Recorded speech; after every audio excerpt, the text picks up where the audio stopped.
Hello, in this lesson, we're going to continue to talk about the, the homework questions that are related to more complicated composition of functions, trig functions, okay?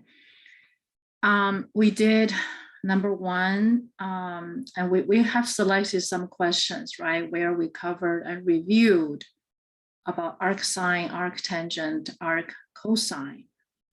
And today we're going to continue this process and work on some more complicated, like double angle, sum of angles, and so on and so forth. So let's take a look at the homework questions that we have, which is on homework number 7.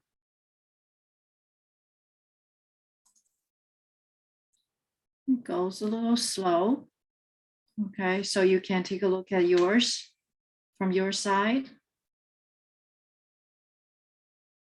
So we covered, we've taken some examples from each category. And we've done these categories, and now we're on number 5, right? So some of these questions you see involves double angle, right? Double angle. And we have a half angle. And most of these are not special angles, So let's work on some of these. Right, number 6. Okay, so this is tangent of 2 times arctangent. Okay, so let's get started. And I'm going to bring back our screen. Now let's look at find exact values.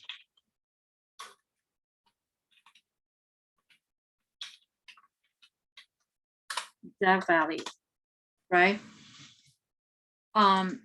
In this case, we have let me make the fonts a bit larger. I actually like the larger fonts.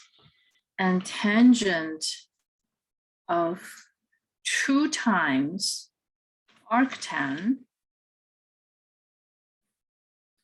and the ratio is -5/13.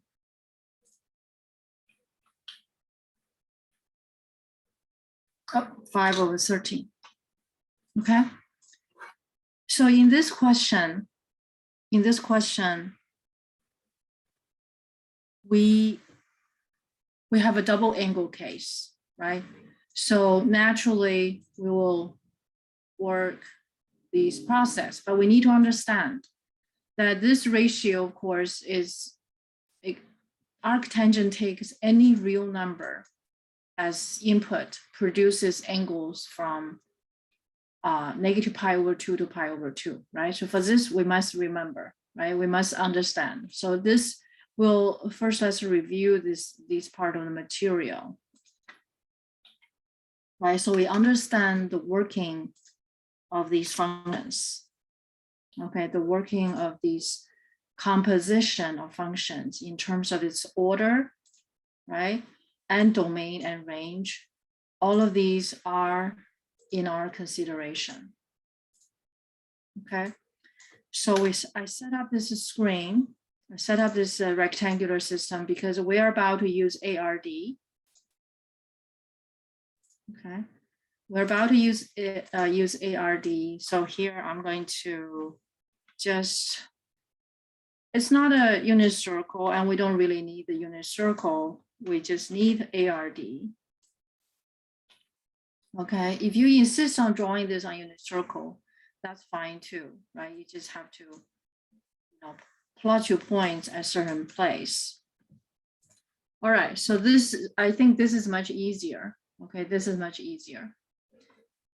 So this process, first of all, we need to know the, I put it as think out aloud. Okay, scratch paper work. We're gonna work on the scratch paper, right? We know arctangent takes ratio. What kind of ratio? Any real number, okay? The input for arctangent can be any real number. So arctan, oops, okay, arctan produces angles, and these angles are going to be in the interval exclusive, okay, negative pi over 2 to pi over 2. Very important to understand that, okay? In fact, these questions is to exercise these understanding. Ratio can be any real numbers, okay? So it can take any real number as a ratio. Okay, so that's the domain of arctangent, right? So you can also graph arctangent. Sometimes when you kind of forget, right? I forget what's domain and range for arctangent. You just graph it, right? You have that technology at your fingertips, right? Graphed it. When you graphed it, you're gonna see. So how about we just graph this function, right? Arctan, and you're gonna see a curve, right? You're gonna see a curve at your fingertips. Okay, and that curve, right? You can use decimals if you want. Okay, decimal. The good thing about decimal is that it gives you a nice picture, and with the marking of your choice. Okay, they can mark, by numbers or by pi, right? And here, this software doesn't do that. But I'm going to show you. It's between negative pi over 2 to pi over 2. So this is a tangent, arctangent. This is arctangent. We have went through the whole process of how arctangent is created, right? And you can see the domain is all real numbers, and we studied the range, right? So this curve is between negative pi over 2 to pi over 2. So if I draw the horizontal asymptote, right? So the horizontal asymptote are, right? One is negative pi over 2. Okay. Negative pi over 2. And the other is, so we're going to use the broken line. Let's see what color. Black color is fine. Okay, you can see that's the negative pi over 2. A broken line indicates that it's not, the curve doesn't touch it, right? The horizontal asymptote. So these pictures basically tell us, right? The domain is all real numbers, and the range is from negative pi over 2 to pi over 2. So no matter what ratio you're given, you always get an angle between negative pi over 2 to pi over 2. This function is very, very useful, very, very useful in your calculus classes, right? In the construction of arctangent, just to remember that what we did, right, is that we cross out the quadrant 2 and quadrant 3. Quadrant 2 and quadrant 3 are out, okay? So if we are to mark them, right, so I'm gonna mark them. And these two quadrants, okay? Feel free to mark yours. These two quadrants. I'll add another one. Right, these two quadrants are not used. Okay, sorry, that's the wrong place. That's the wrong place. And this is the negative. There we go. That should make, yeah. So for arctangent considered, and we went through that process, right? So all of these information now is useful for us, right? It's now useful for us. So in terms of the working of the flow, right? Arctangent takes the ratio of negative 5 over 13. So by this time, we also know that this angle is going to be in the negative side, because these are for the positive ratios, right? Positive ratios, and these are for the negative ratios. Okay, so this is going to be, you know, if you like to be more specific, you can even give it negative pi over 2 to 0. That would be great, right? But anyway, arctangent produces an angle, and this angle is going to be doubled 2 times. Okay, this is angle doubled angle, then is going to be the input for tangent. Tangent angle. Okay, so I'm just going to put a random symbol here. Okay, indicating it takes an input. Of course, omega is 2a, right? All these symbols are just placeholders. They're just placeholder. And then in the end, it produces a tangent ratio. Okay, produces a tangent ratio. And tangent ratio in this case, we understand, right? In the rectangular system, it's just y over x, right? So this is the process of this function. This is the process of this function. So by this time, and we have a strategy, right? The strategy has some similarities to what we did, right? So what we did. So with this understanding, and I'm going to assume, right? I'm going to assume that this guy is an angle, right? Because I understand the working from ratio to an angle. And you can call it theta really here. Okay, I'm just calling it theta here. You can call it A. In fact, any symbol doesn't matter, Okay, but this angle is not only between negative pi over 2 to pi over 2, it's also actually in a smaller range to 0 because it's a negative ratio, okay? And also at the same time, we know that tangent theta is equals to negative 5 over 13. Negative 5 over 13. So we basically know, right? This is in the fourth quadrant, right? So what do we know about it? So theta terminates in the fourth quadrant, right? Theta terminates in quadrant 4. Okay, theta terminated in quadrant 4 is measured clockwise, right? And we know the y, and we know the y, we know the x. So the y obviously is going to be negative 5, and the x is going to be 13. Okay, 175%. So make the fonts a bit larger so you can see the negative sign. So this is the y, this is the x. So this is y, and this is x. Fourth quadrant, right? Y is negative, x is positive. So from this picture, from this knowledge, right, we can draw the terminal. We can draw the terminal, right? Because we already know x is 13, y is negative 5. So we can draw the terminal. So let's draw the terminal.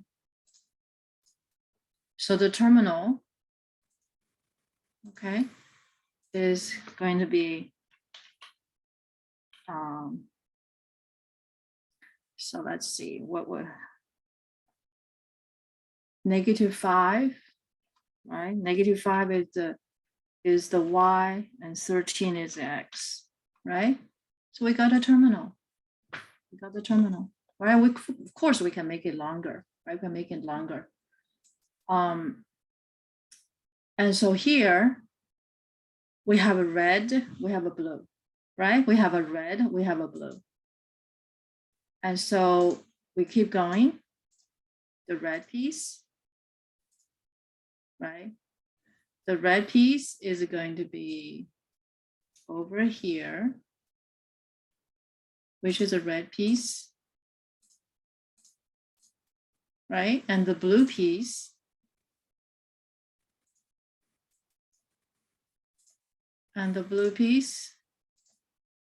is going to be like this. So that's the blue piece. That's the blue piece. Make it thicker, right? and that should do it. Okay, so what does tell us? That the y is -5 and the red is 13. And how about what is the hypotenuse, right? That's the question. That's the hypotenuse. Okay, so now we do some marking. Okay, take your time. I want you guys to do the marking as well. Okay, the blue is -5, and you just mark a -5 somewhere, say. So that 10 is annoying. Okay, it just basically tells the tick marks. Okay, and the y is going to be like that. So the blue number,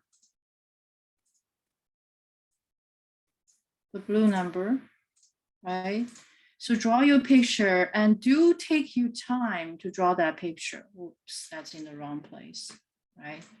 So I need to make some adjustment. So that's -5. -5, so I should make this one over. Oh, I should do -2, why not? Right, there we go. And I can make it even better, of course. So make it -4, right? So that's the blue piece. And this other piece, of course, is 13. The red piece is 13. So on your picture, you're gonna mark those numbers for the readers. Okay, for the readers to see that you understand what you're doing. Okay, so this number is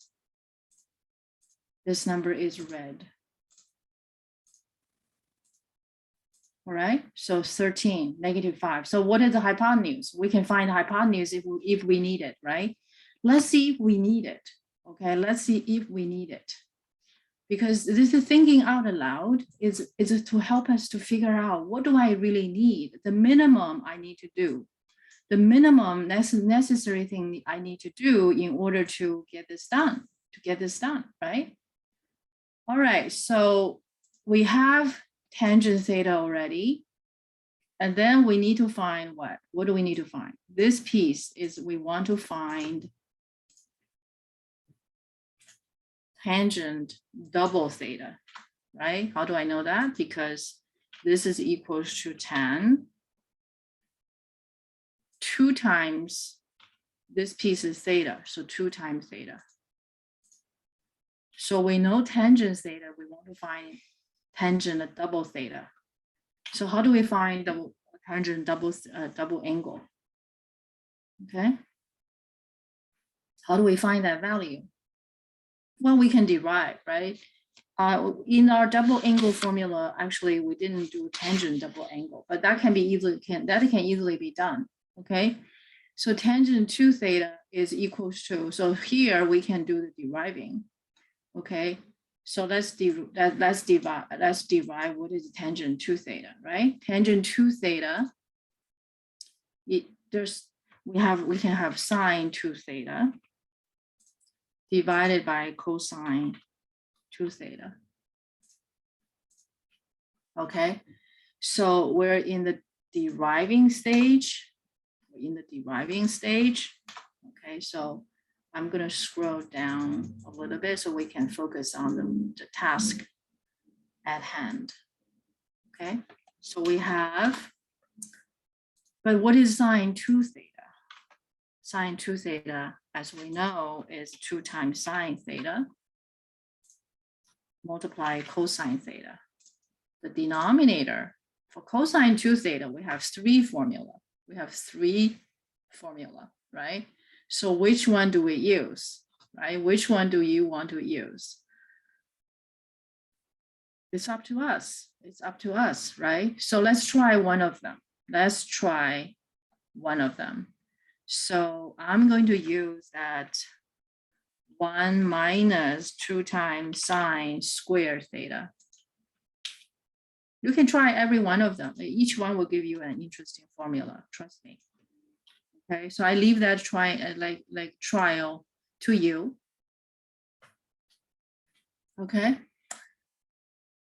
Now I think I see a problem, right? So I changed my mind. Actually, I'm going to do cosine square theta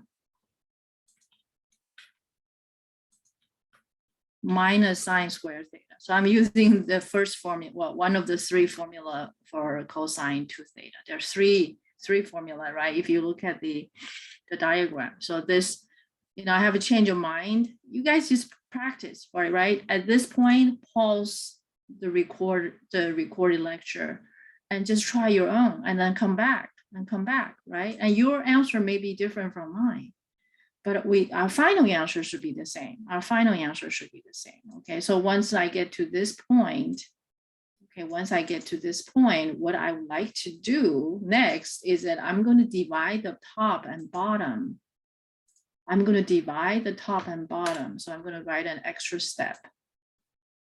Okay, I'm going to divide the top and bottom by cosine square theta. So I'm going to divide this piece, divide this piece. Okay, it's a very common technique by cosine square theta. So this is a principle number 1 at work, right? I'm going to make the fonts even larger so that everybody can see it. Okay, and you can see it well. Okay. So once we get to this place, right, to avoid any confusion, I'm going to leave some more space in between, right? We're going to simplify. Okay, so look at this. Cosine square theta is a cosine theta multiply cosine theta. And cosine theta and cosine theta, these two reduced. And what we left with is sine theta divided by cosine theta. So that's going to be tangent theta. So on the top, we have 2 times tangent theta. On the bottom, cosine square theta divided by cosine square theta, that's 1. And on this piece, right, is basically sine theta divided by cosine theta squared, right? And of course, that's tangent theta squared, right? That's a tangent theta multiply tangent theta. So in the end, we get tangent square theta. So now we got what we need, didn't we? Okay, so I'm going to line them up. Okay, we're going to line them up. Okay, so this way we can see everything. So in order to find tangent 2 theta, we don't really need to find the hypotenuse. We don't, right? Of course, you can imagine if you want to find sine 2 theta, then you will need to find the other value. Okay, but in this particular case, right, we already have tangent theta. To find the exact value for this expression, now we just have to substitute. We have to put things together, right? So this is a tangent theta, a tangent 2 theta.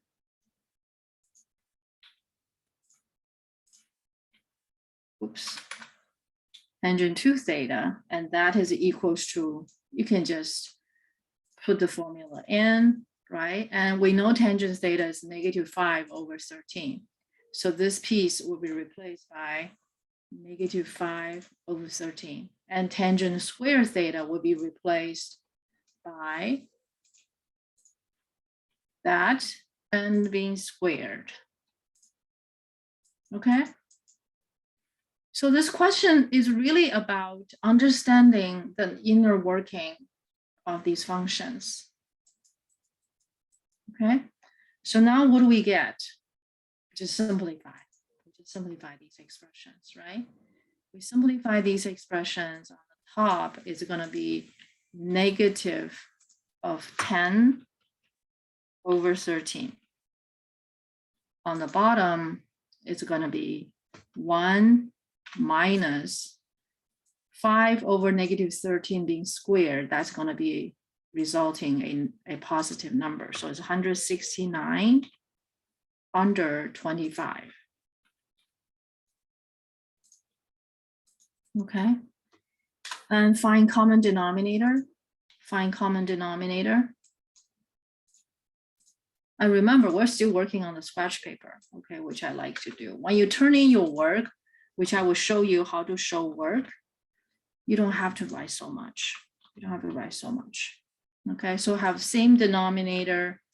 And furthermore, and this is 169 minus 25, that's 144, right? So this, the denominator will be 144 minus 144 divided by 169.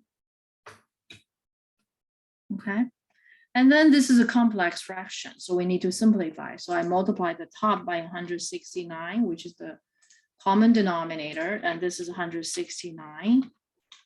So in the end, we get a negative number, right? Because we have a negative number on the top, positive number in the bottom. And fraction, 169, take away 169, so 144 in the bottom. On the top, what do we get? 169 divided by 13 is 13. 13 times 10.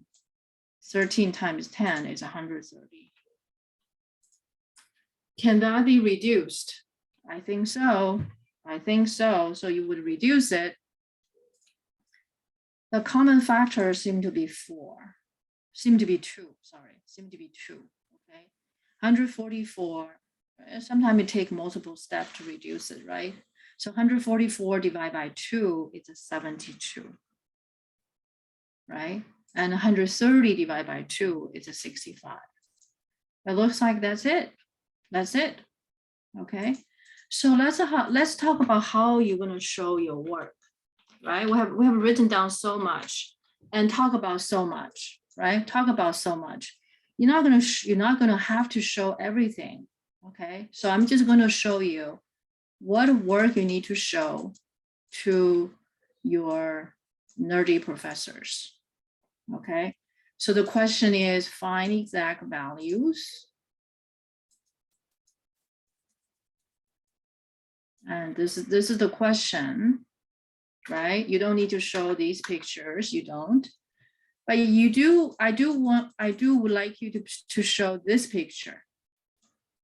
This picture can be very useful. Okay, show this picture. So let me show you the whole thing, 150%. Okay, I'm just making it a little smaller. I will show this part and that part. Okay, I'll show that part. I'm going to put it right here. Okay, I will say let, right? So on my solution part, I would say let this be theta and theta terminates in quadrant 4. And this words is, you have it as good, without it, it's fine, right? And you don't have to show these. You don't have to show that. Okay, and then next, what's next? Next, you just show this whole thing selectively. Okay, you just show this whole thing selectively. Okay, so for example, you would just have to show up to here, right? Wait, here, over there, there. Okay. So that's the part, that's how much work you need to show. You need to show the solution. You need to tell the reader what's theta. Okay, and by definition, tangent theta is -5 over 13. And this picture can be on the side. Okay, I cannot really put it on the side. Let me try it. Okay, let me see if I can put it on the side. The software sometimes doesn't do what I wish to. Yeah, it's not ideal. Okay, you can put it anywhere, but you better put it somewhere. You know, if you write it things on paper, you can put the picture right here. Okay, you can put the picture right here. I cannot. So the picture is down below, right? So you show the reader all about these. The professor typically actually doesn't need to see you derive the formula, because sometimes you can just derive the formula and use it. It depends, right? So ask your teacher how much work you want to show in terms of deriving, because typically this formula is expected that you know it. Okay, so deriving it by yourself or not may or may not get you any credit. So for the cleanness, okay, for the cleanness of your work, you just substitute. If your professor say, well, if you derive this formula, I will give you some extra point, then just make sure you clarify on that. Okay. And the rest of work is shown. So this is how you show your work for this type of question, this type of question. Okay. So we've done a double angle. And here we're gonna do another double angle, because this double angle is interesting because it has arc cosine in it. Okay, so let's do another question. Before we start with the next one, I wish you see that you can see these questions has a lot to do with your knowledge about the domain and range of these functions. Really, you can see that, right? That's why we spend so much time on these issues. That's why we spend all these, we spend weeks, right? We spend weeks on these issues, right? But anyway, without further ado, well, these two pictures are identical, so I don't need this. And this one I'm showing you, I think on the homework part is number 8. Okay, number 8. We're asked to find sine of 2 times arc cosine of 3/5. 3/5. Okay, 3/5 is familiar stuff, right? And once again, obviously we need to, you can see this is going to be an angle, right? This is going to be an angle. So we'll assume this is, we'll assume this angle. So think out loud. So let's first do our analysis, right? We're going to assume this is going to be an angle, and this angle would be doubled, and then sine rule apply to it, okay? So the rule of this picture is that we're going to have input for arc cosine. The input for arc cosine are ratios, okay? Arc cosine, okay, takes ratios as input. And these ratio must be from where? These ratio must be from somewhere, right? These ratio, we have restrictions, because you think about the domain and range for cosine, right? Cosine ratio, the range is from -1 to +1. So the input for arc cosine rate, arc cosine is going to be from -1 to +1. You can see that connection, right? It produces an angle. And these angles, after the arc cosine works on the ratio, if the ratio is between -1 and 1, the angle is going to be between 0 to pi. 0 to pi. So this is how arc cosine works. Takes a ratio between -1 to +1, produces angle between 0 to pi. And you can also see this from the picture. Okay, arc cosine X. If you can, you also see that from the picture. You can use that picture for your, for whatever, for you can use decimals and your calculators. So that picture tells you something. It tells you the domain and range. Okay, if you use decimal give you nicer, marking. Okay, because decimal tell you that you can mark the the rectangular system with multiples of pi or fractions of pi, right? And in this case, right? So if we've done these pictures, haven't we? So when do we use them? This is the moment we use them, right? How do we use them? How do we use them? Right? So this point, remember this point? Do we know what this point is? Right? We have done homework marking those points, didn't we? So that point, and what is it? The input is 1, right? The input is 1, and the output is the input is 1, the output is 0, right? So that dot, right? 1, 0. Okay, when the ratio is 1, arc cosine 1 is 0. Okay, how about this point? That point, what is that point? What is that point? It's a -1 ratio, right? And the output is pi.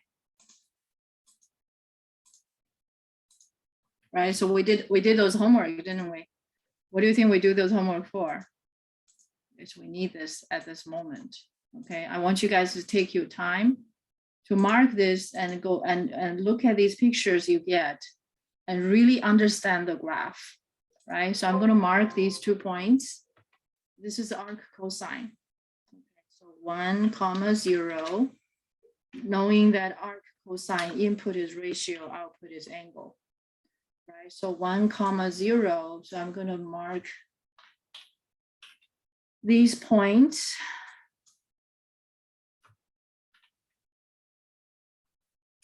In the proper place. In the proper place.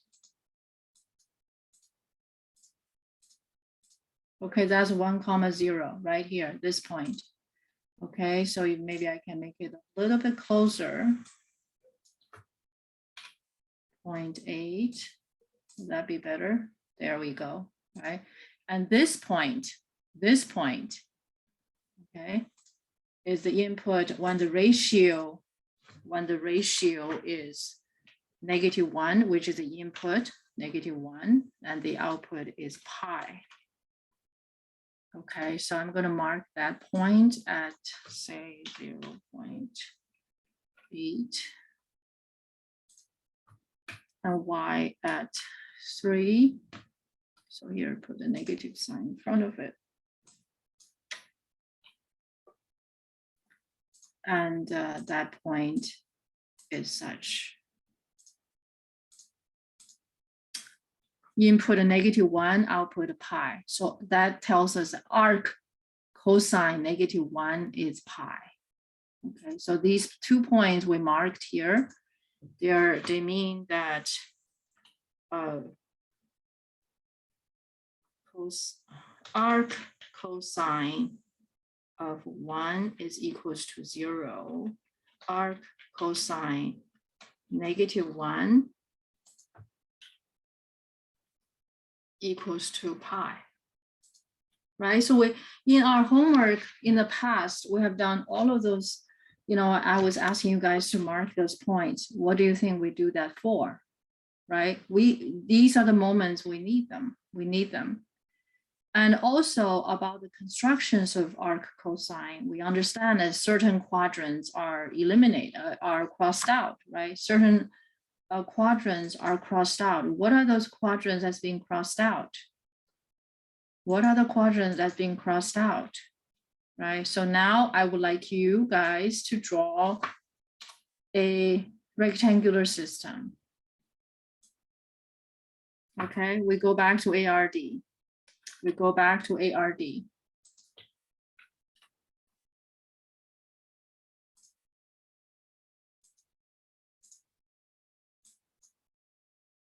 We're going back to ARD, guys.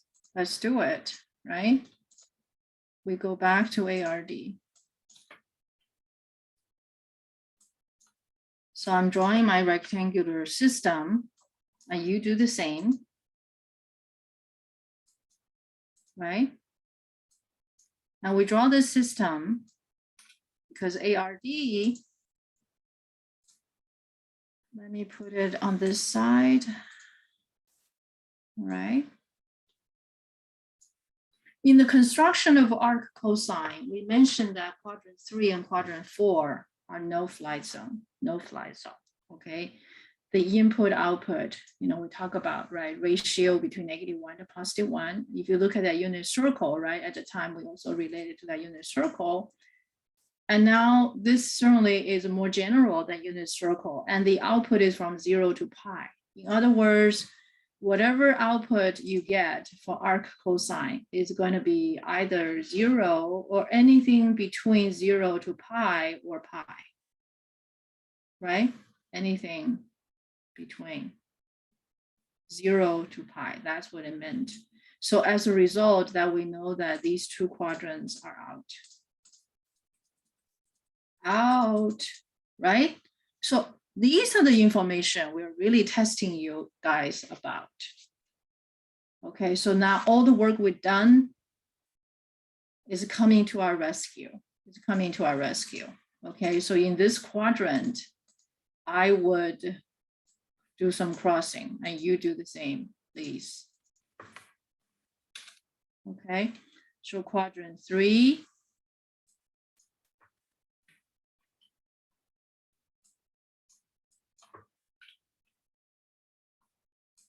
Quadrant 4, out.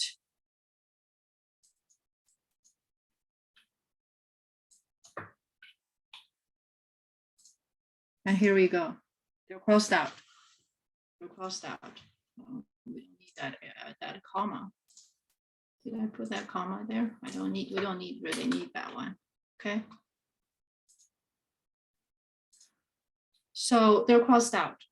Right? So that's the information about arc cosine. It's coming to our rescue. It's helping us. But we also know that arc cosine 3/5 is theta. So as a result, right? Remember the two tables we did, right? This tells us not only this theta belongs to 0 to pi, right? We also know that cosine theta is 3/5.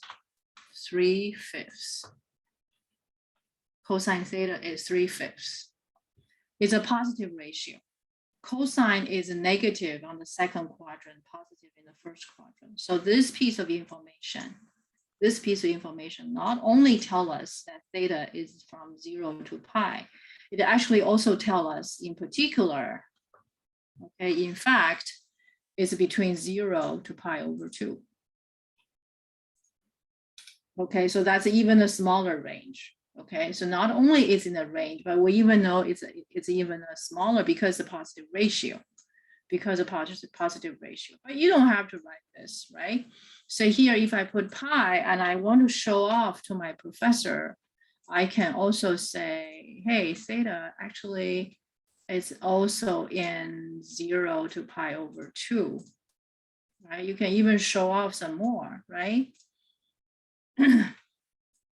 You can even show off that it's not going to be 0, it's not going to be pi, it's not going to be 0, it's not going to be pi over 2, it's actually somewhere in the first quadrant. It terminates in the first quadrant somewhere, okay? Excuse me. And with that said and done, we're gonna, and of course, this question give us a lot of information, didn't it? Right? Give us a lot of information. So now we anticipate that this piece is going to be, this is going to be, because the assumption, so this is going to be 2 times theta. right? What is 2 times theta? Then I need to just 2 times sine theta multiply cosine theta, right? So in order to find what we want, the exact value, we need to know sine theta and cosine theta. We already have cosine theta, but we need to find sine theta as well.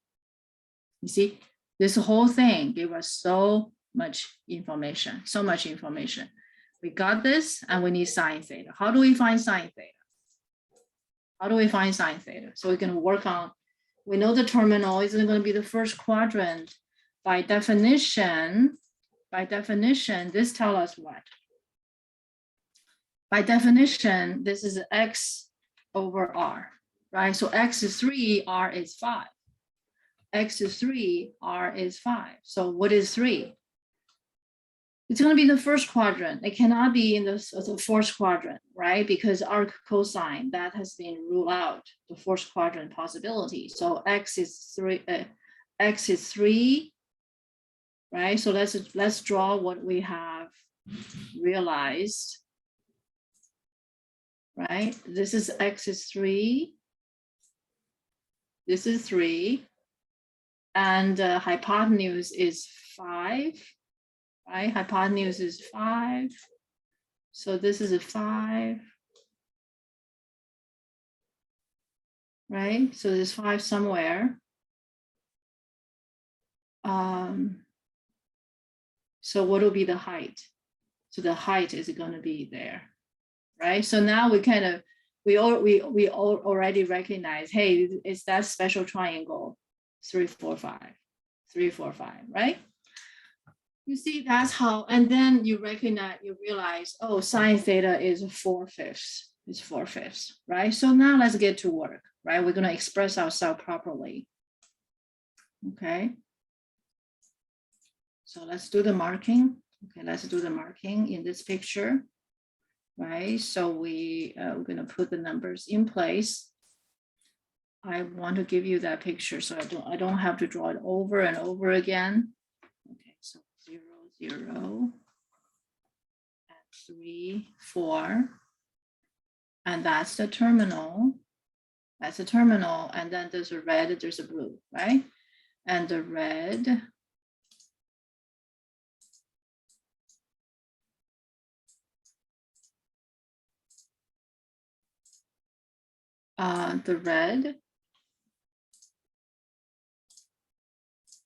oh wait, the red is thick, okay, and the blue,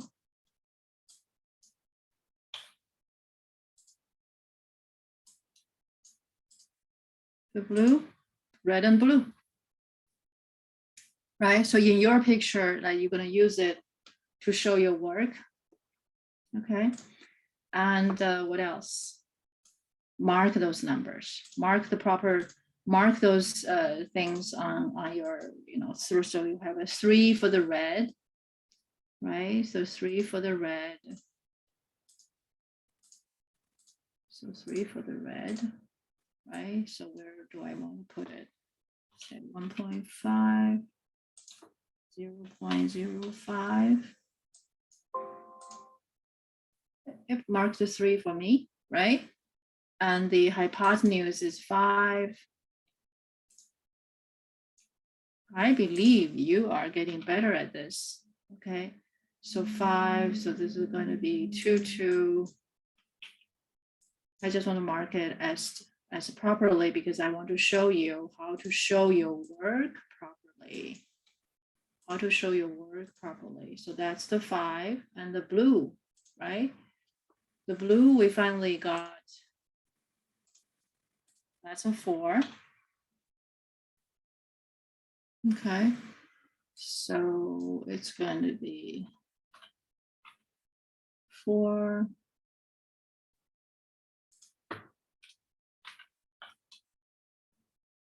And the blue number.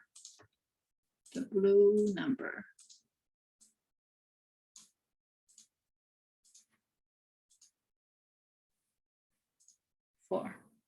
There we go, right? So very soon we're getting close to our answer. So by this time, we have figured out sine theta, right? So after we drew that picture, we know sine theta is 4/5. 4/5. And the rest is just substitution, right? So 2 times sine theta is 4/5. And cosine theta is 3/5. The final answer is 24/25. And we're finished. We're finished. Now, how to show work? How to show work, right? We know so much, and we're gonna, in terms of showing whoever is a reader, right? Show work. How much do you need to show, right? How much do you need to show? So here I'm going to show you. Okay. You first write down the question, right? This is the question, right? And then your solution. Your solution. In your solution, you say, okay, I can show this. I certainly will show that, right? And this part is, it's better if you know it, show it, okay? This will impress some professors, okay? And the next piece you show, of course, this piece, right? This piece. So theta is specified.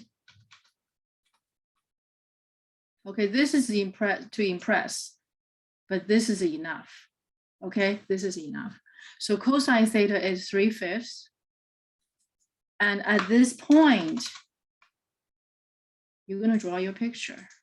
You're gonna put your picture on your paper. Okay, you're gonna show your picture. And then from that picture, you can tell your reader, you don't have to show this. Okay, we can judge, the reader can judge if you understand the working or not. Okay, so then from that picture, you're gonna get sine is this. And the last piece you need to show, just that piece. Oh, I wish it to be in the middle, but anyway, like that. So that's all the work you need to show. You copy the question, you show your work, and this is the body of your work, and you show it to anybody. Okay. You will be very impressed. I will be very impressed. Am I impressed by myself? All right, but anyway, so that was the double angle case. So let's do a half angle. Let's do a half angle. Okay. Half angle, we have a half angle, which is that. Let's do a half angle, okay? Half angle question, we certainly have it. Okay, so here we have a question, which is tan of half. Oops, my bad. 1/2. 1/2 arc cosine of -2/3. Not special at all. Not special at all. Okay, so hold on. I'm going to bring this. Okay, all these work here that we did think out aloud. Guess what? I'm going to put all these think out aloud where it belongs.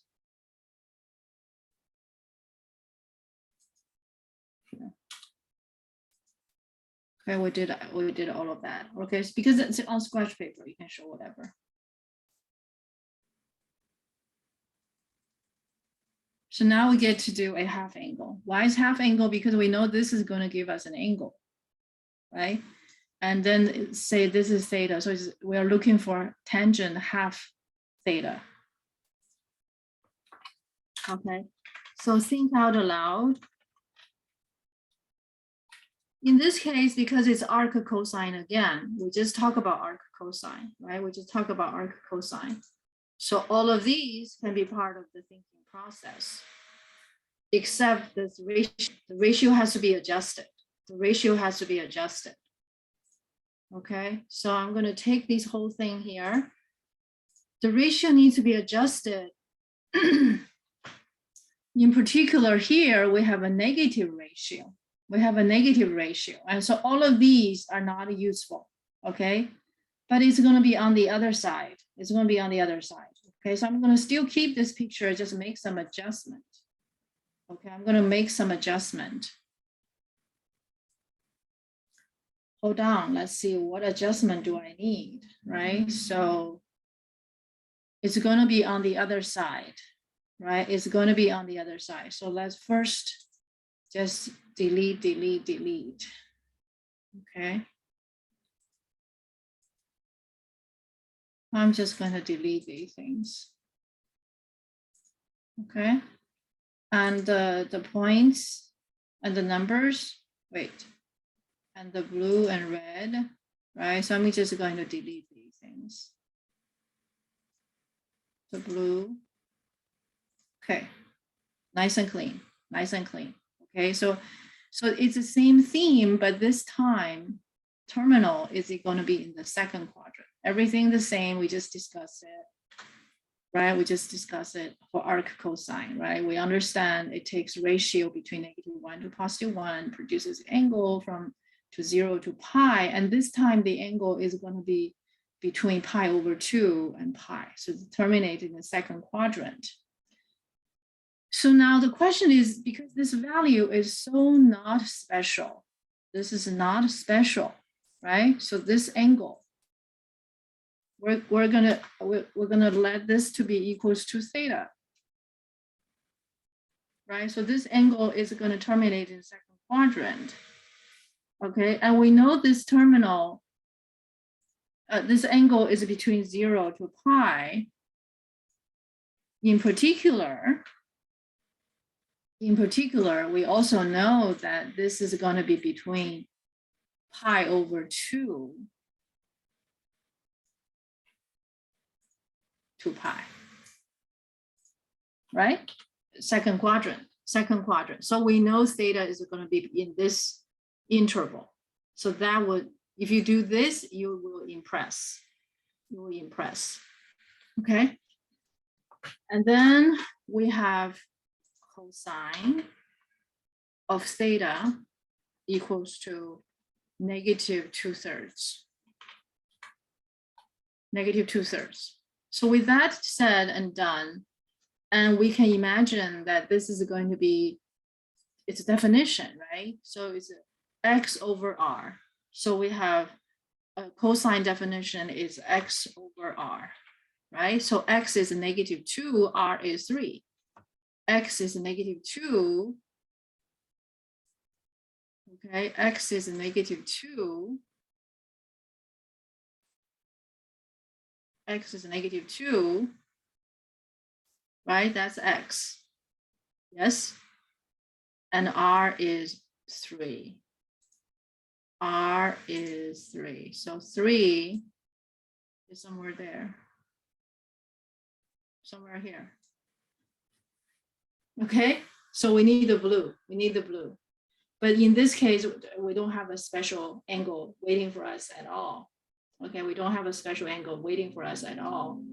So what are we going to do? No problem, right? We can find it, right? We can find it, can we? So this is the blue. You know, this is the blue. The blue is to be found, right? The blue is to be found. And the blue, we can use Pythagorean theorem, right? We can use Pythagorean theorem. So the green is 3. It's going to shift. But anyway, we're gonna keep it here. Okay. We're gonna find the blue, right? The blue squared plus x squared, which is -2, equals to 3 squared, the hypotenuse, right? And suppose we call the blue y, right? So y squared is equals to 9 minus 4, that's going to be 5, right? Okay. And then we take square root on both sides. Y squared equals to square root of 5.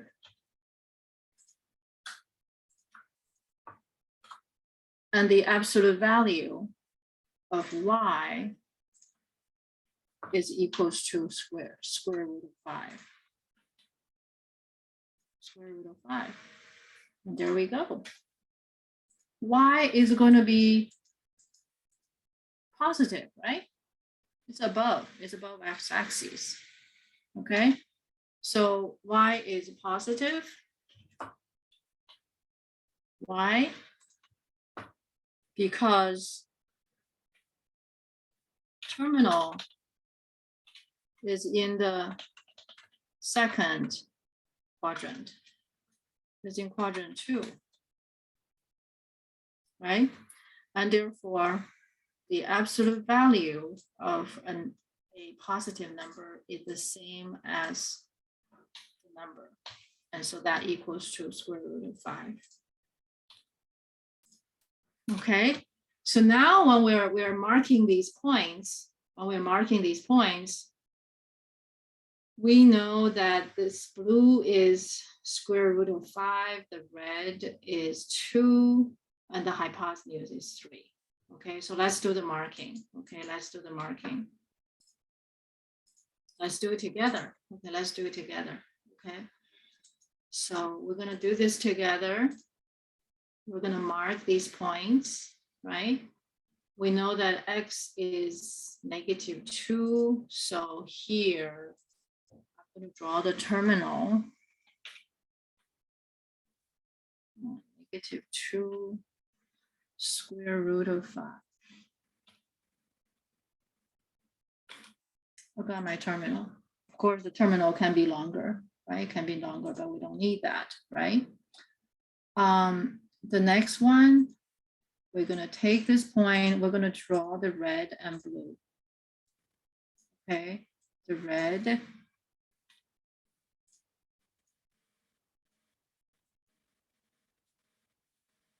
and the blue.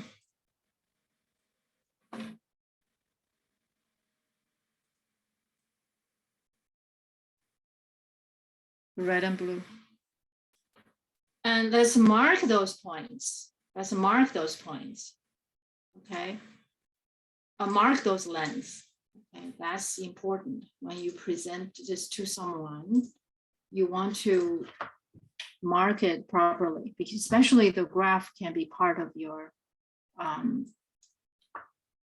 especially the, you know, this is a part of your work to be presented, right? So here, I'm going to put it, and I'm going to put a red number. You don't have to do color coordinated if you don't have the color pencil, but I have been trying to do red, blue throughout this course. Okay, so this is -2. That -2 is not marked very well. Okay, so I'm going to make it -0.1 to see if this will do the work, do better. No, it doesn't. But that's not acceptable. I don't like that, right? I don't like that. So this is going to be, how about that? Better. Okay. So I'm going to do it. I'm going to make one more effort. Okay. Just to make sure I show it properly. When you mark your points on the picture, you want to mark it clearly. Hold on. What's going on? I wanted the red number.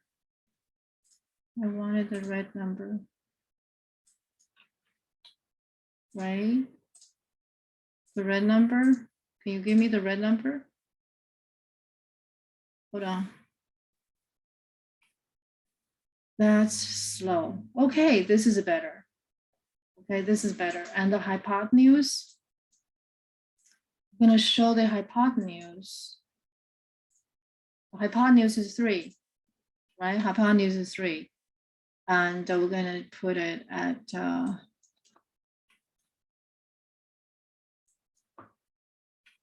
there, I'm gonna put it there. That's gonna be 3.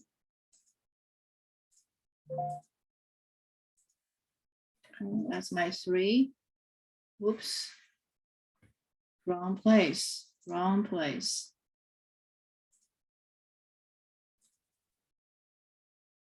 Wrong place. Oh, my bad. It's my bad indeed. So that's 3, right? The blue, finally, the blue, we use our Pythagorean theorem to find the blue. So the blue should be square root of 3. Okay, that's QRT. I'm a square root of 5. Square root of 5. Okay, unfortunately, I cannot make this piece of software to write it the standard mathematical form. So I have to do it this way. Okay, square root of 5.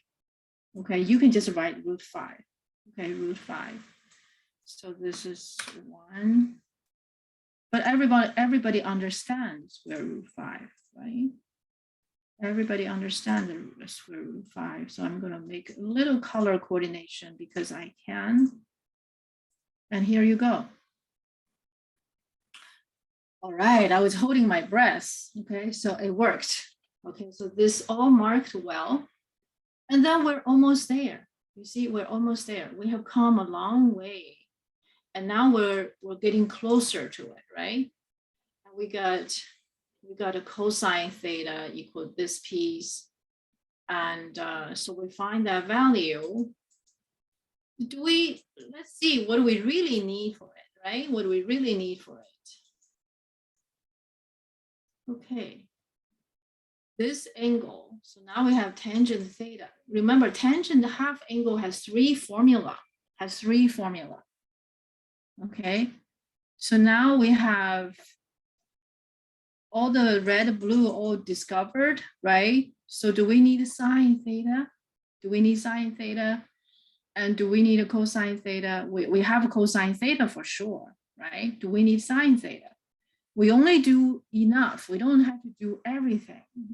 You follow me? You just need to do the minimum necessary work to finish the question, right? Any unnecessary part, first of all, you probably it's not gonna get credit for you, but depend on your work, because in this question, we have 3 formula for it. We have 3 formula for it. Okay, so if you have your diagram with you, look at that 3 formula to see which one will be the one of your choice. Okay, so I'm going to type the question. I'm going to type the formula. Okay. So we got our pictures. And then we know what we want, right? What are we going to end up is that we're going to have, we're still working on scratch paper, okay? So 10, we have half theta, okay? And equals to, right? And this is really theta over 2. You can write it this way. Okay, and you can clean up. We don't need that. Okay, tangent theta over 2. We have 3 formula. The first one, we have plus minus square root half, root 1 minus cosine theta divided by 1 plus cosine theta. So if you choose to use this formula, We already have it. We already have it. You just plug in, but you have to determine whether it should be positive sign or negative sign. And because we know the terminal, because we know theta is between pi over 2 and pi, therefore we can determine, we can use this formula. Okay, I'm going to show you. I'm going to show you how to do it this way. Or you can choose to use the one of the other two formula. Okay, so I'm going to write it down here. 1 minus a cosine theta over sine theta. Right? And the other one would be sine theta over 1 plus cosine theta. If you choose either one of the last two, you will need to find sine theta. Okay, you need sine theta. So I'm going to, sine theta, of course, in this case, is already pretty obvious, right? So sine theta is equals to the blue divided by r, right? The blue is square root of 5, right? And the r, oops, where am I? Okay, so you're going to have square root of 5 divided by 3. So sine theta is that. Positive, positive. So let's see, which formula would you like to use? So we're gonna have different solutions.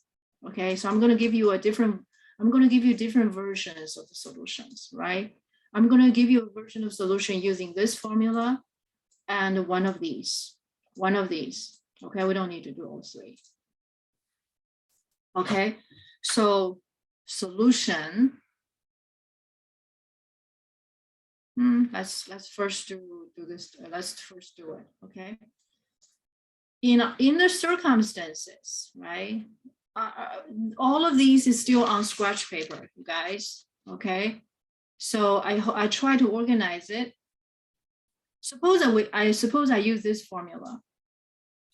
Suppose I use this formula. So this is our version number 1, right? Version number 1 solution. I will need to determine whether it's positive sign or negative sign. Well, if theta, since we recognize, right? Since theta is between pi over 2 to pi, that means we have pi over 2, right? So theta, I'm going to write the mathematical expression for you.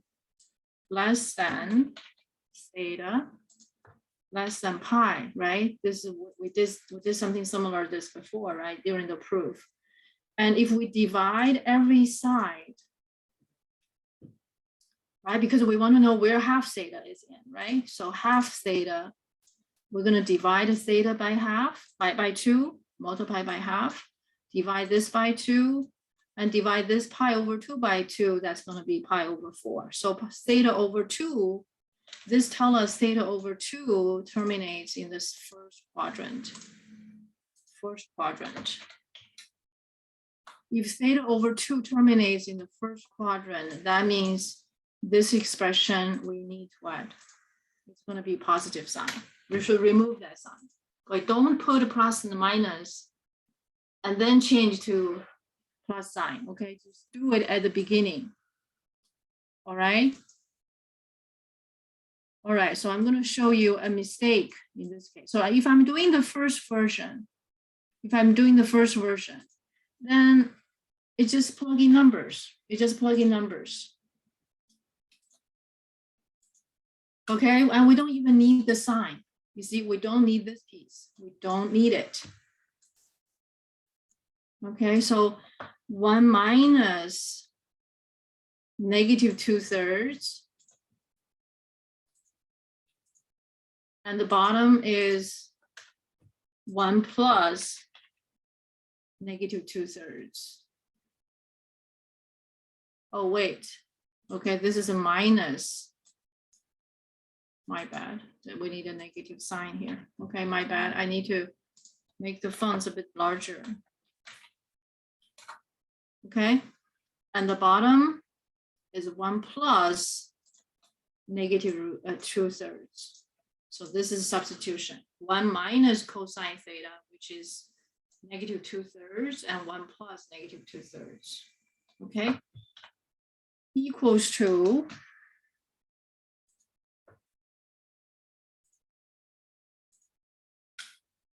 okay. And the top is 1 plus 2/3, because minus negative 2/3 is 1 plus 2/3. The bottom is 1 minus 2/3. Okay. And next, 3/3, right? So that's going to be 3/3. And the 1 is replaced by 3/3 because we want to have the common denominator to reduce these complex fractions. So now we have 5/3. Okay, so 5/3 on top, 1/3 in the bottom. And then we're going to multiply 3 on top and multiply 3 in the bottom. So in the end, almost to the end, right? Almost to the end, we got 5/1, 5/1. And that's square root of 5. That's square root of 5. We're done. Okay, we should get the same answer. Please allow me to point to you a common mistake. Common mistake. Okay, pay attention. Okay, if you don't pay attention, you know, I might be quizzing you, testing you guys on these things. Okay, some people do this. You see, everything is same except to put a plus sign, minus sign. And this student have a plus or minus sign here, and and he decided to choose the positive sign for this particular step. Okay, this equal sign is compromised. This equal sign is a compromise because plus minus this expression is not the same as this expression. Okay, so don't do that. Don't do that. To make that choice at the beginning. Make that choice at the beginning. So if you do this, I will typically -2. Okay, I would typically -2 for that mistake. I hope that's clear. Okay, so we don't allow any, we cannot accept any flaw. We cannot accept any flaw. Okay, so this is the version 1 solution. Version 1 solution. We're going to summarize. Okay, actually, this is not the whole, right? We're still on scratch paper. Okay, we're still on scratch paper, in other words. Okay, now version 2 solution. Okay, I'll give you the final version 1 and version 2. Okay, for version 2 solution, suppose I'm going to use one of these. Right, then there's no worries for, suppose I'm using the last one, right? I'm using this last one. To use this last one, I will need sine theta and cosine theta. I need both. I will need both.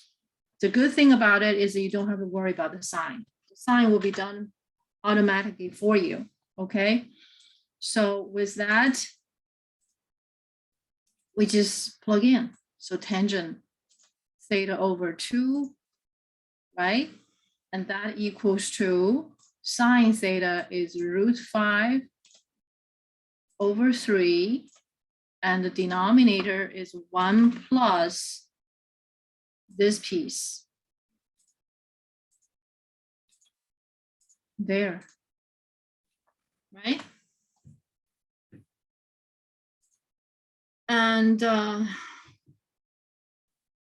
top is 5, root 5 over 3. The bottom is 1/3. And so in the end, we get root 5. Same answer, same answer.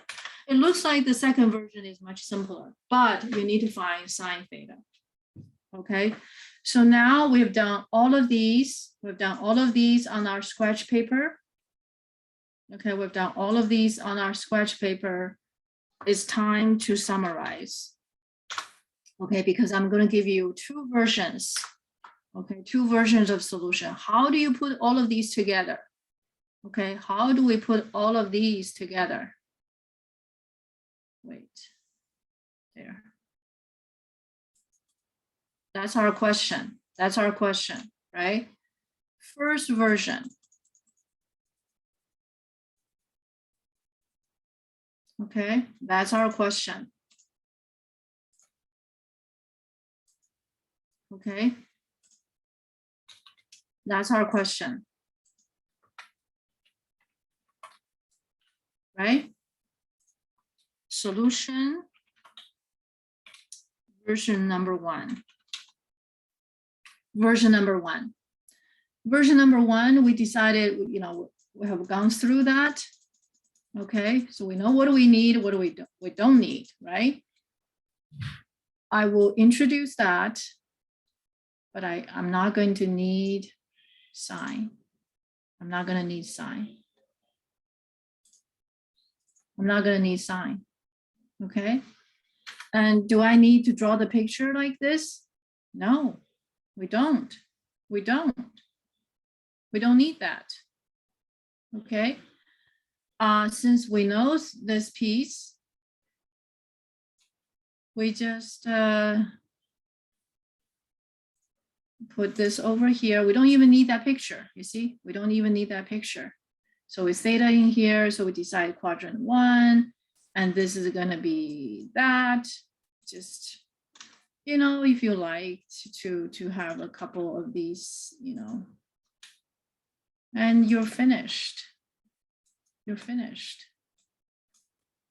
You're finished. Okay. So this is a version 1. This is a version 1. No picture needed. No picture needed because you have cosine theta. You don't need to do the picture. Okay. So this is solution version number 1.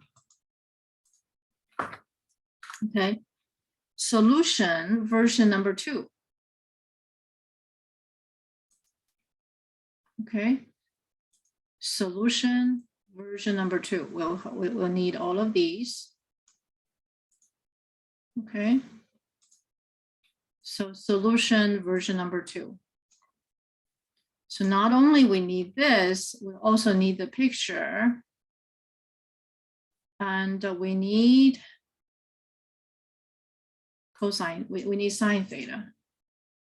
In the process of doing sine theta, you like to give the reader that picture you made, which is nice and neat. Demonstrate your understanding. Demonstrates your understanding. Okay, so in this version number 2, you need that picture. Okay, and then the rest, you just put this over here. Boom. That's version number 2. You're done. Each has its pros and cons. Okay, but I would urge you guys try to understand both. Try to understand both.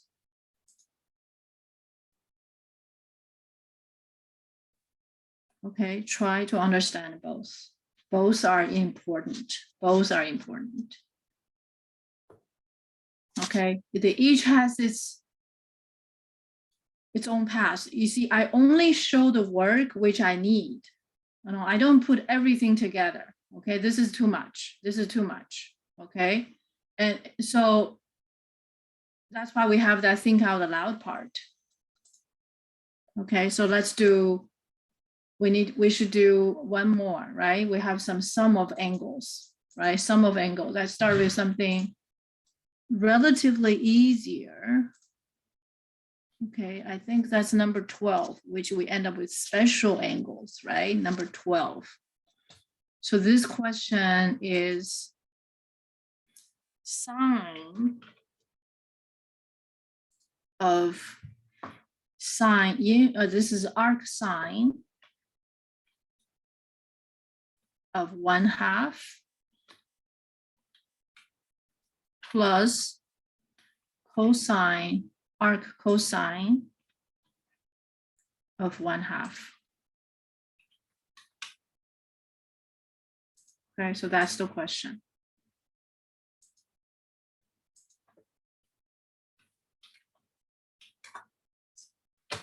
Okay. This notation, okay, this is AKA,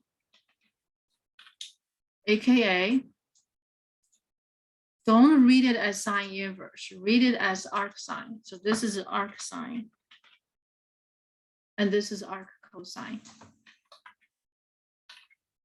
Okay, arc sine, arc cosine. Okay, but these notations are often used in your future textbook. So you need to know them. You need to know them. Okay.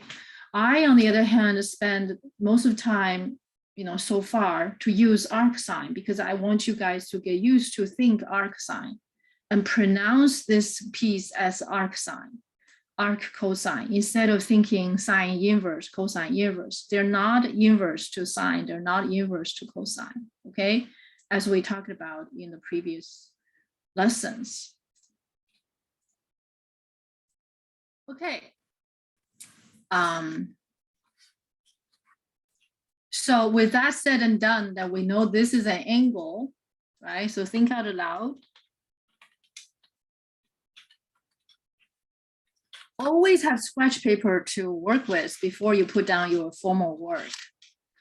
So we know this is going to give an angle, right? Sine, arc sine takes ratio, produces angle. Arc sine takes ratio, produces angle. And this one produces another angle. They may not be the same, right? So we can say this is alpha and this is beta. This is beta. Or any other names you wanted, X, Y, they're all possible. So here, we want to take this opportunity to review, right?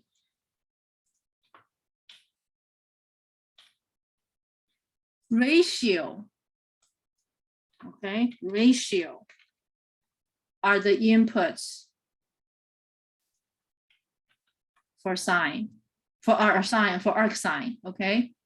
Ratio are input for arc sine, and they must be from this interval.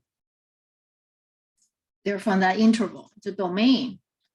And going through arc sine or going through arc sine, okay, oops, going through arc sine produces angle.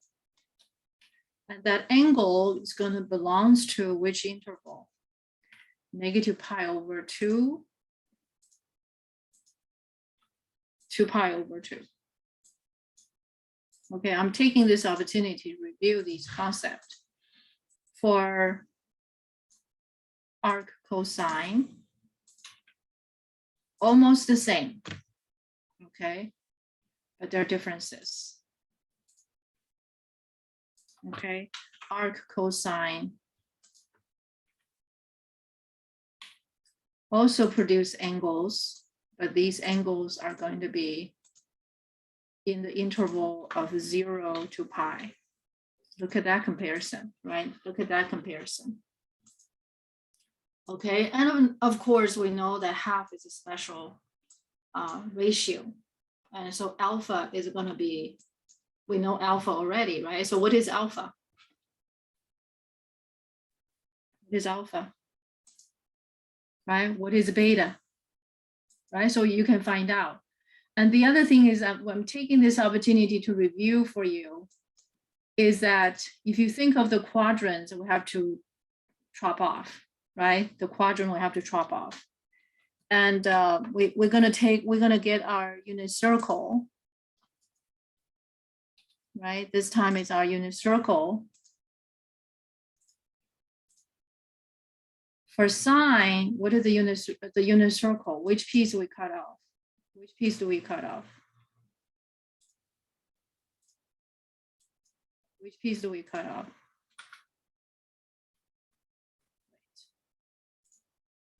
Right, for sine, which quadrant is being chopped off? That's right, quadrant 2 and quadrant 3. Okay, for arc sine. How about for arc cosine? For arc cosine.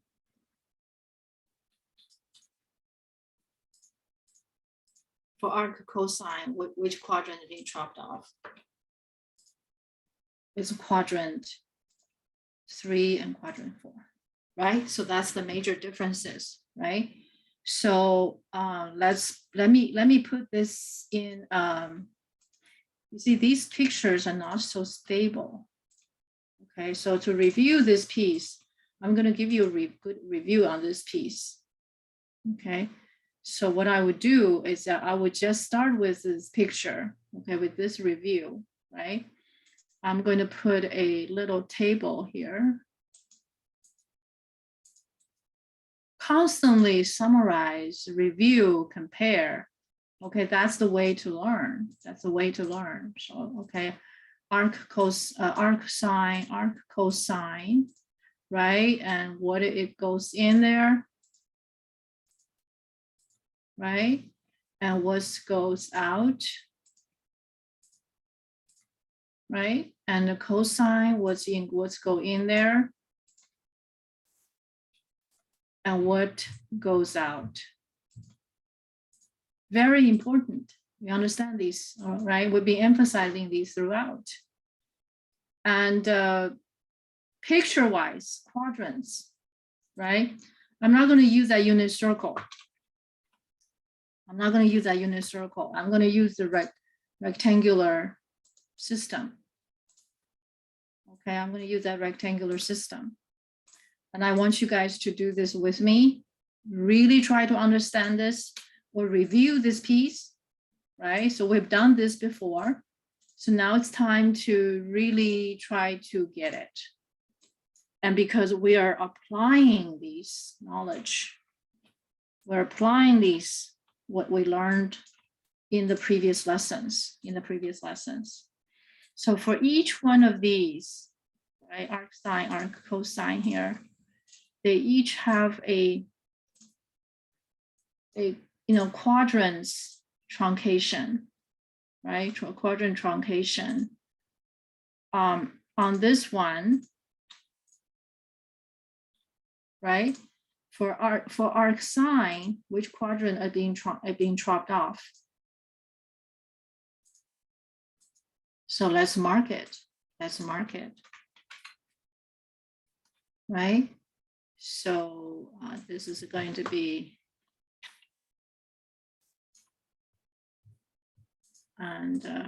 chopped off, right? There. That's for sine, for arc sine. For arc cosine, right? We can actually, let's just do it. So quadrant 3 and quadrant 4.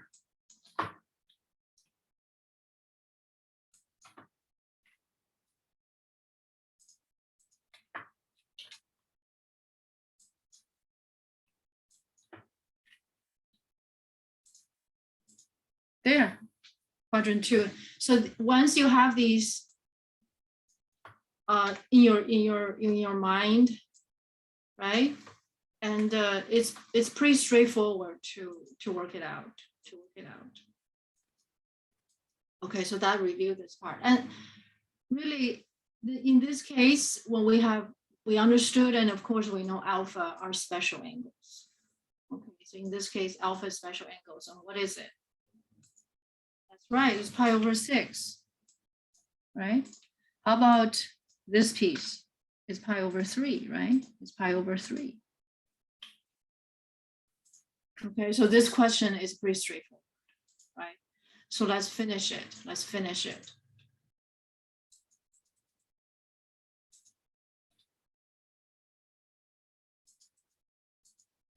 Okay, so let's finish it. So let's finish it. So this question will become sine of pi over 6 plus pi over 3. You may like to pause and do it on your own, right? So we can use this, the one of the formula in the diagram, in the formula sheet, right?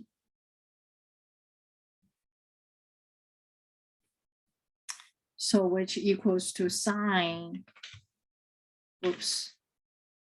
sine of pi over 6 cosine of pi over 3 plus cosine pi over 6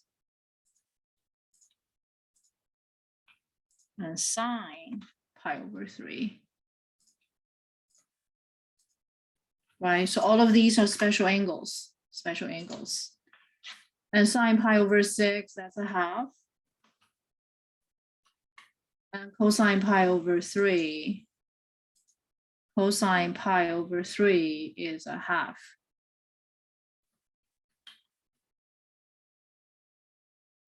Plus cosine pi over 6, that's a root 3 over 2.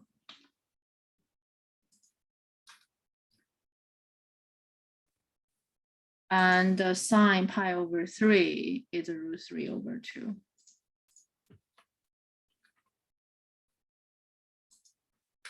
Right, so we're almost there.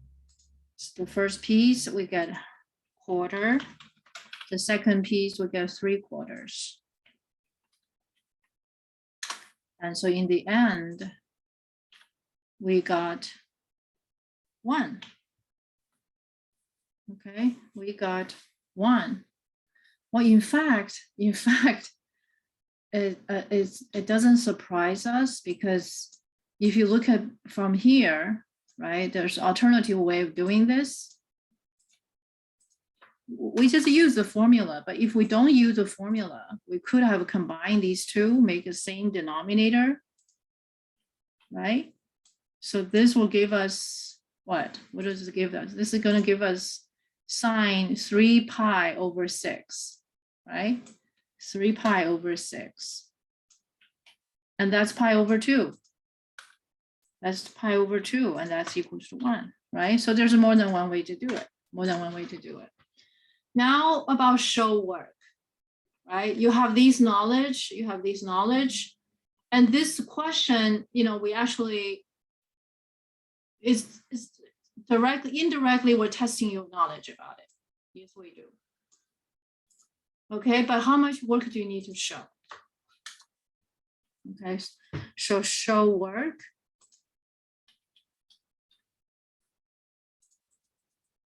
Apparently we have 2 versions of it, right? We have 2 versions. So show work.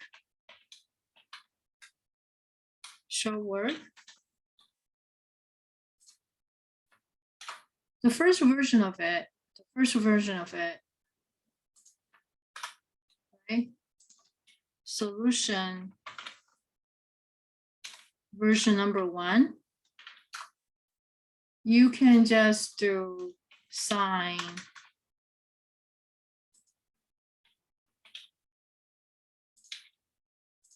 of, just do these piece. You don't need to show all these other stuff. But you need to know them though. Okay, you just plug in. This is one of the versions. Okay, that's 3/4, and that equals to 1. Okay, version 1. Solution version number 2. Right, version number 2. that's the part we did right here. Okay, the question itself is pretty simple, I think. Okay, but I took this opportunity for you guys to do a comparative study. Okay. All right, I think we've done enough examples. Let's do number 13. Right, I think would this be number 13? And this one has it's a little more interesting. Okay, it's more interesting. And we have tangent, arctangent involved, right? So this is probably the last one we do. Okay. I'm keeping this picture. In case we need it, right? We did it, so we might need it. Okay, so this question is to give us precise value for tan, arctan of 3/4 plus cosine, arc cosine. Whoops. Oh, what am I doing? Arc cosine and 5/13. Okay, so this time we not only have tan, cosine, then you think of the summary we did, right? The summary we just did. How about we just add on to it? Right? How about we just add on to it, right? We add on to it. Okay. So this is still think out loud. And doing homework is about reviewing the materials, the important materials, right? The important materials. And for this is that's 125%. Something this software has some interesting features here. But anyway, for tangent, here we have arctangent, right? So in terms of these studies, right? In terms of these studies, for arctangent, right? So if I insert another row, right? What is for arctangent, right? Arccotangent, right? In terms of these,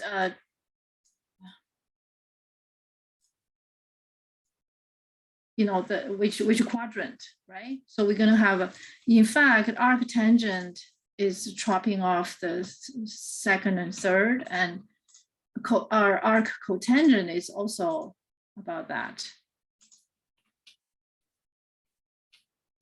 Okay, but arctangent takes ratio from -infinity to +infinity. We've covered those in the previous sections, right? So the ratio, it still takes ratio as input. It produces, okay, angles, okay? Arctangent takes any number as input, okay? Any number can be used as a ratio for input to arctangent. It produces angle. But these angles are going to be between -π/2, π/2, and does not include -π/2, π/2. Okay, now arccotangent. How about arccotangent? Arccotangent, the same thing. Okay, but the angle produced is going to be between 0 to pi exclusive. Okay, so this will be the summary I gave you guys. Okay, you guys can tell the curve, right? So, so in terms of there's a quadrant aspect. Arctangent is also truncating quadrant 2 and 3. Arccotangent is also taken off. So there are similarities. There are similarities. Okay, so that's what we review. And here, what's interesting about in this situation is that we have non-special ratios, non-special ratios. Okay, what do we do? And we have done something similar to that. We've done something similar to that, right? So really, we're going to just go through these analysis. So let's do think out aloud. Okay, think out aloud. Okay, so this is going to be an angle, right? Suppose that angle is alpha. And we know alpha is going to be where? It's going to be between negative pi over 2 to pi over 2. In particular, this one, because it's a positive ratio, alpha is also in this from 0 to pi over 2. Okay, that will impress. That will impress. Okay, so now what we have here is that quadrant 3, sorry.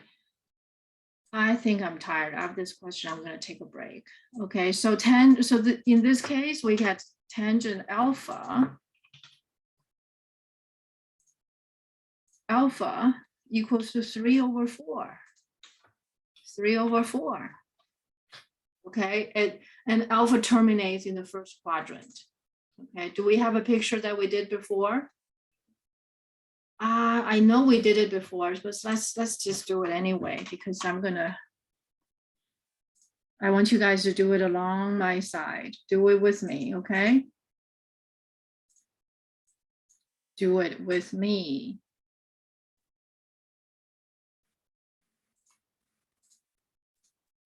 So these are these non-special terminal case. I think by this time it should be pretty familiar to you.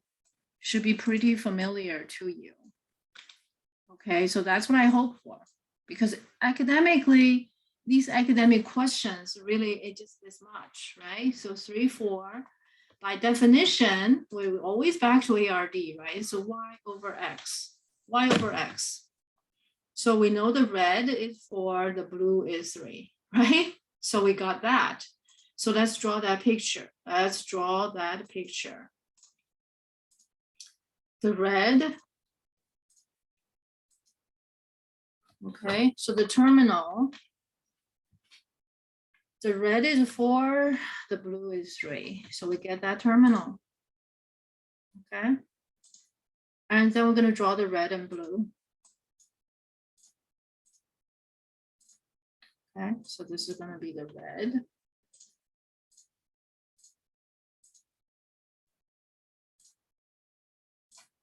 And this is going to be the blue.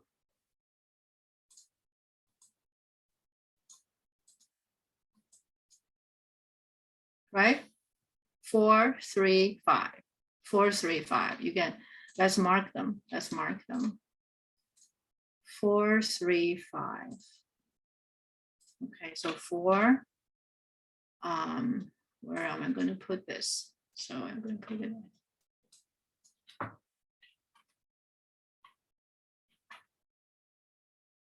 So the 4.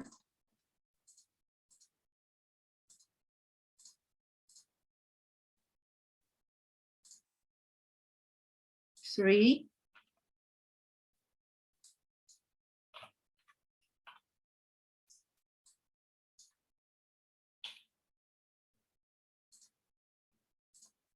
3. And that's the blue.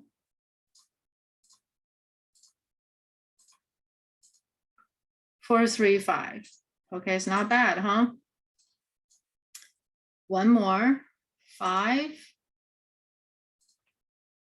5. Here we have, I'm going to just put it somewhere, right?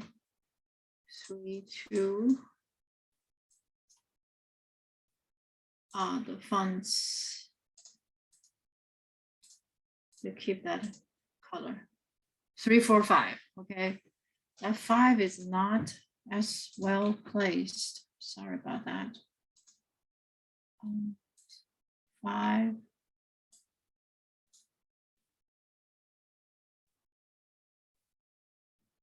Oh, maybe this will be better. Okay, 3, 4, 5. So when we need a sine alpha, cosine alpha, we know where to find them, right? I don't know if we're going to need them or not, right? I think we may, because we have we envision that this is going to be sine alpha plus beta, right? So let's look at the next one. Let's look at the next one.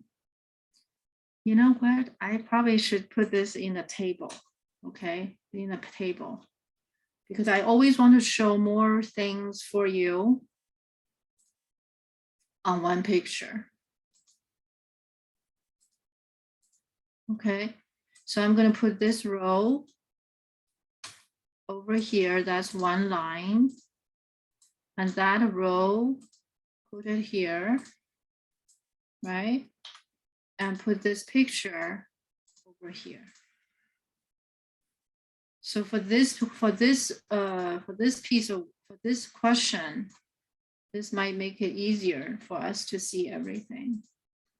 Okay, but remember, we're still doing the scratch paper work. Okay, but even that's the case, I still want to show you some good work. Okay, so this piece is going to be an angle, right? Beta. And this angle is going to be in the range of arc cosine. So from 0 to pi. In particular, because the ratio is positive, we know that beta actually terminates in what? Quadrant 1, right? Quadrant 1, which is right here in that quadrant, right? So this is a different picture. This is a different picture. And we know that a cosine beta is 5 over 13. 5 over 13. Does that sound like a familiar triangle? It does, right? It does sound like a familiar triangle. So, and it's going to be in the first quadrant, right? So I'm using this picture, but this picture, the number is not right, right? But it's going to be similar. And this is alpha, this is beta, right? So what's going to be different? This tells us X is 5 and R is 13. Okay, so I'm going to just borrow this picture. Make some changes, right? Make some changes. So the terminal, right? So we have X is 5. So this is going to, the blue is going to be 12. 13 is the hypotenuse, right? So this is 5, 12. So 5, 12.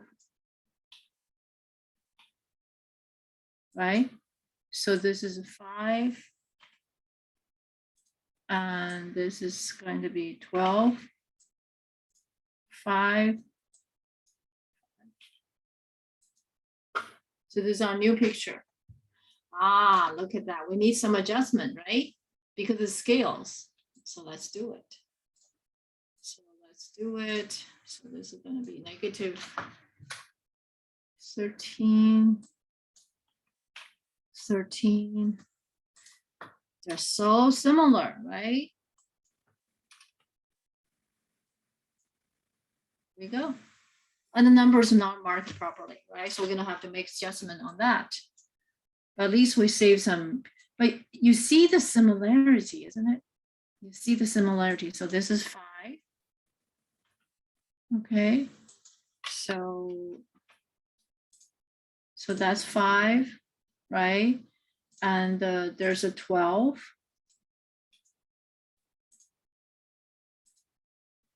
there's a 12. 12, so we're gonna have that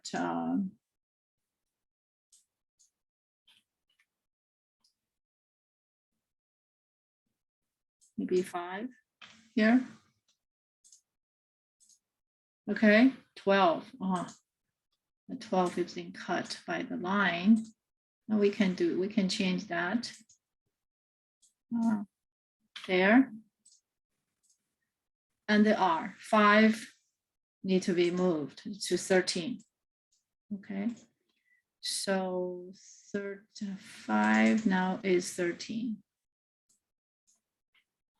Hypotenuse. So let's see where I'm going to put it. It's going to be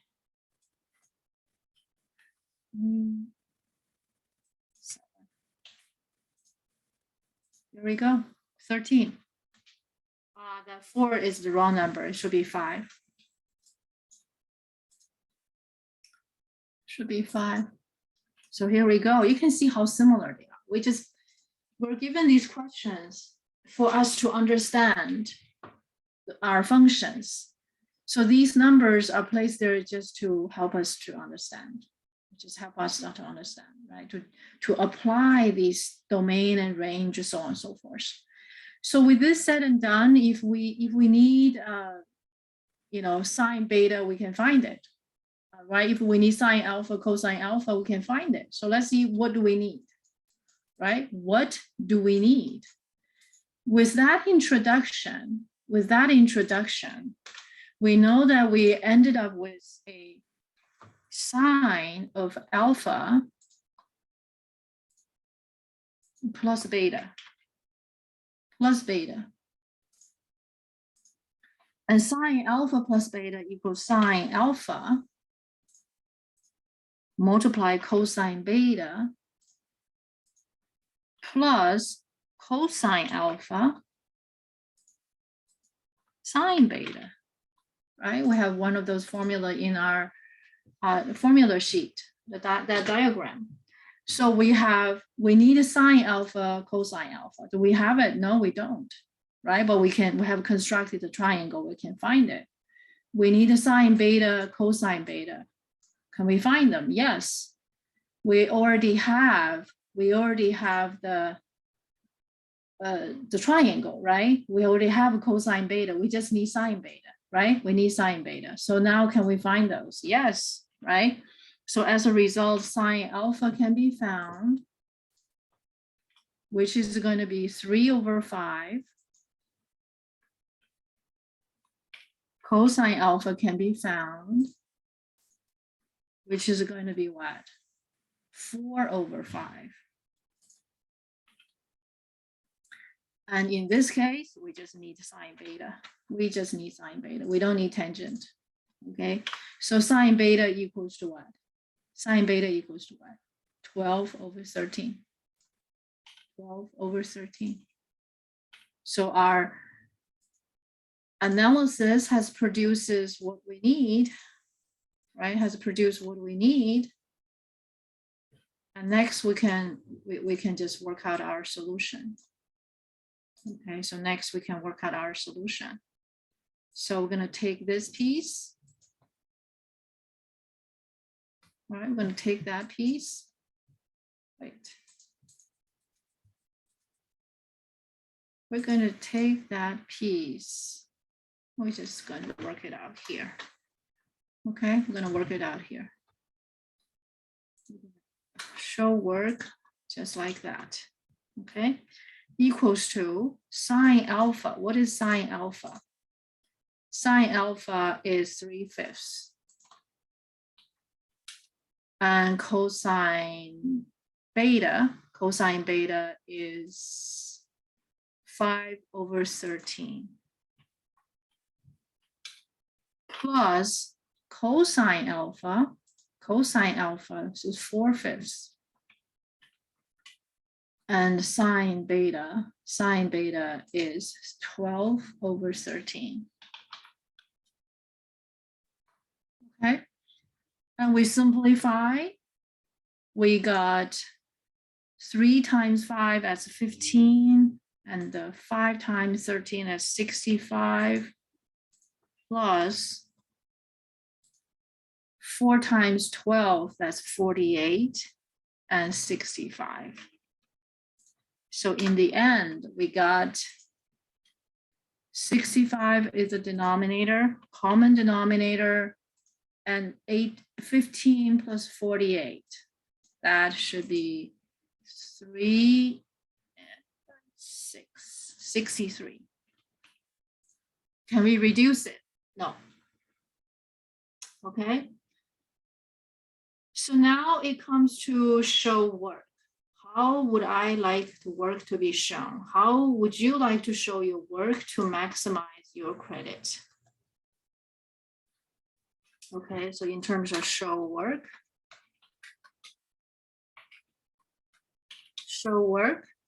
right? For this question,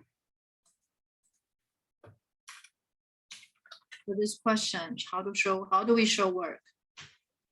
Right? This is what I recommend.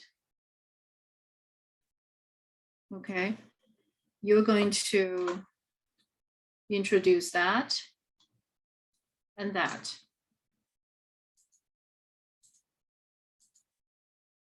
And then from there, you find these values by showing the picture, And you can also demonstrate it using the table. Okay. When you say and over here,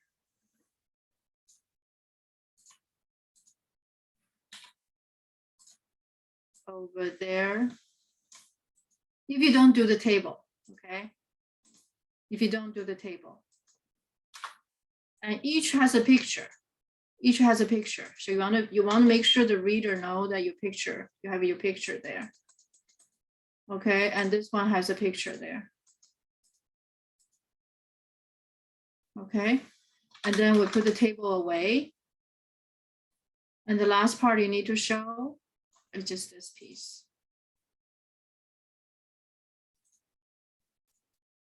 Just that piece. So if this is one version, you can show your work. If you do the tables, if you do it the way in the table, that's fine too, actually. Okay, so let me give you, this is a version number 1. Okay, this is version number 1, and then version number 2. Okay, solution, version number 1, solution, version number 2.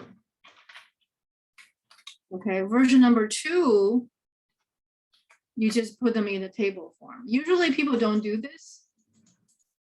Okay. You can certainly do this. Everything's very clear. Everything is very clear and comparative, right? And of course, you need to show the last piece.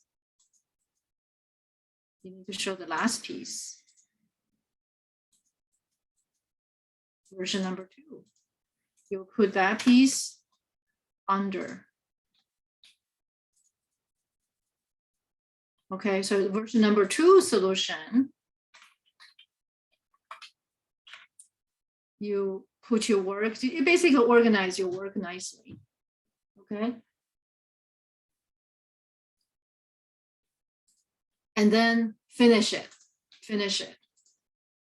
Okay, and then finish. So that's it.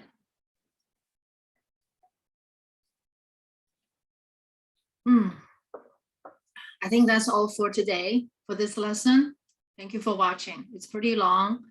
So take your time, pause and replay. Thank you for watching.